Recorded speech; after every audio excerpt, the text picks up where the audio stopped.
국세청 유튜브를 사랑해주시는 구독자 여러분, 안녕하세요. 오늘은 새로운 시리즈로 들어가죠.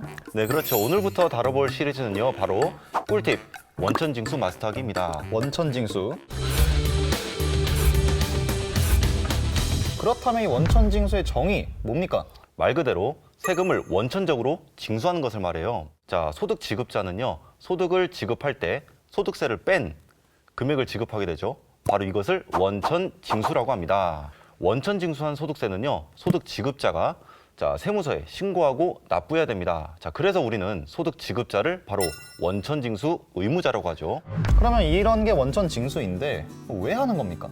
자, 소득자 입장에서 보면요, 세금을 조금씩 분할해서 납부함으로써 이제 부담을 좀 덜 수 있는 그런 나도 효과가 모르는 있고요. 사이에 분할해서 내게. 그렇죠. 네. 자, 부담이 좀 덜 되게 되는 거죠. 네. 자, 국가 입장에서는 세금을 미리 받지 않습니까? 그래서 누락되는 것을 방지하는 효과가 있습니다. 자, 이번 시리즈는요, 각 소득별 원천징수 내용을 근로소득, 사업소득, 기타 소득 순서로 살펴보도록 하겠습니다.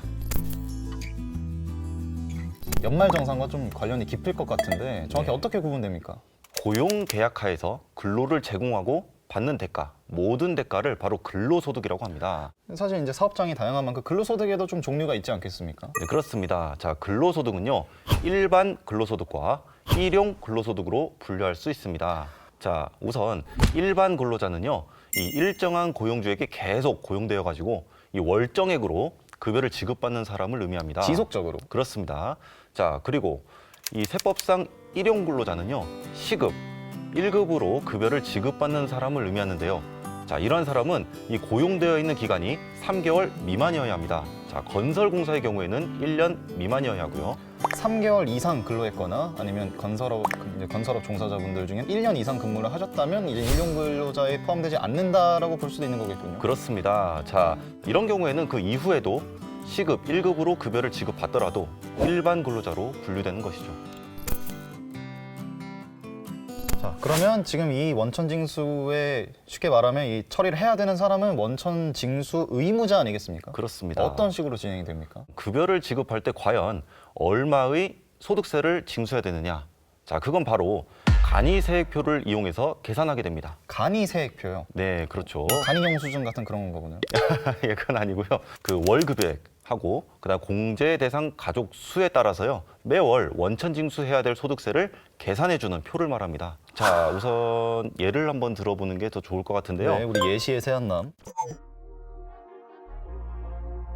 그런데 이 간이세액표를 적용할 때 공제 대상 가족 수는요, 부양 가족 수에 20세 이하 자녀 수를 추가적으로 더한 그런 숫자를 이야기합니다.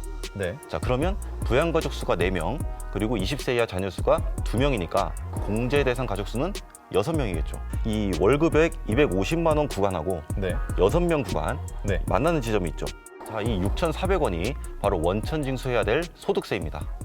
자, 소득 지급자인 이 원천징수 의무자는 바로 회사가 되겠죠. 이 회사는 소득세를 징수한 날이 속하는 달의 다음 달 10일까지 자, 이 원천징수한 소득세를 세무서에 신고하고 납부해야 됩니다. 그럼 이걸 어떻게 기록하는 방식이 있습니까?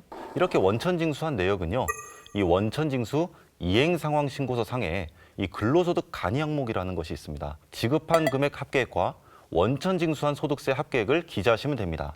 자, 만약에 소득세가 없다, 그런 경우에도 지급한 금액은 기재를 하셔야 됩니다. 이 소규모 사업장인 경우에는 이 과정을 반기별로 신고 납부하실 수 있습니다.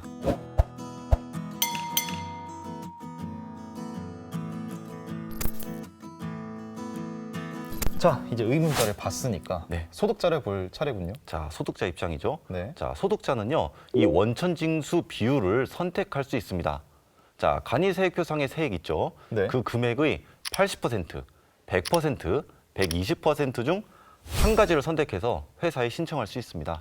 선택을 할 수 있는데 선택을 하지 않으면 어떻게 됩니까? 자, 그런 경우에는요, 이 간이세액표상의 세액 그 100%를 자동으로 원천징수하게 됩니다. 그리고 이 국세청 홈택스에 들어가시면요, 이 월급액과 공제 대상 가족 수를 입력을 하시면 이 간이세액표상의 세액이 자동으로 조회가 됩니다. 월 급여액을 가지고 했던 게 일반 근로자 입장 아니겠습니까? 그렇습니다. 그러면 이제 예. 일용 근로자 예. 어떻게 적용됩니까?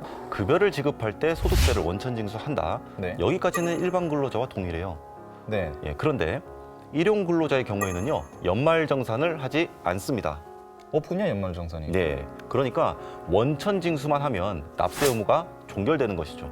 자, 이제 한번 원천징수 의무자 입장을 한번 살펴볼까요? 네. 자, 급여를 지급할 때 소득세를 원천징수해야 되는데 그 맞습니다. 원천징수세액을 계산하는 방법은 편의세액표.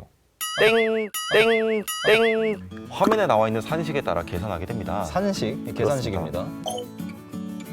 그렇게 되면 근로소득 금액이 5만 원이 되고요. 네. 그리고 무조건 세율은 6%가 적용이 됩니다. 깔끔하게. 예, 그러면 산출세액이 3,000원. 예, 그리고 근로소득세액 공제는 산출세액의 55%가 적용이 됩니다. 네. 그러면 1,500원 좀 넘 1,650원. 아, 자, 이 보시면 이 원천징수할 세액은 결국 1,350원이 나옵니다. 이게 원천징수할 소득세입니다. 이 사례 2번은요, 바로 원천징수할 세액이 1,000원 미만인 경우예요. 산식을 때려 봤더니 예, 999원. 바로 일당이 18만 7천 이하이면 소득세를 원천징수하지 않습니다. 그럼 이렇게 계산을 해서 원천징수를 하면 신고를 해야 되는 거죠? 그렇습니다. 자, 두 가지를 신고를 하셔야 되는데요. 자, 첫 번째는 원천징수 이행상황 신고서. 네. 자, 징수일이 속하는 달의 다음 달 10일까지 자, 제출을 하셔야 되고요. 자, 여기에 해당 내역을 기재하시면 되고요. 소득세가 없더라도 지급한 금액은 기재해서 제출하셔야 됩니다. 그럼 나머지 한 가지를 신고해야 되는 게 뭡니까? 자, 일용근로소득을 각 소득자별로 얼마를 지급했는지 또 얼마의 소득세를 징수했는지를 나타내주는 그런 명세서인데요. 네. 자, 일용근로소득 지급 명세서는 그 지급일이 속하는 분기의 마지막 달의 다음 달 말일까지 제출하도록 되어 있습니다. 그러면 근로자는 똑같이 홈택스에서 확인하면 됩니까? 그렇습니다. 네, 그런데 제가 한 가지만 더 강조하고 넘어가겠습니다. 네. 일용근로소득은요, 연말정산을 하지 않는다. 근로소득 원천징수. 예. 큰 흐름을 본 거군요. 네, 그렇습니다. 네, 좋습니다. 사업소득이나 기타 소득. 저는 기억합니다. 제가 받아봤거든요.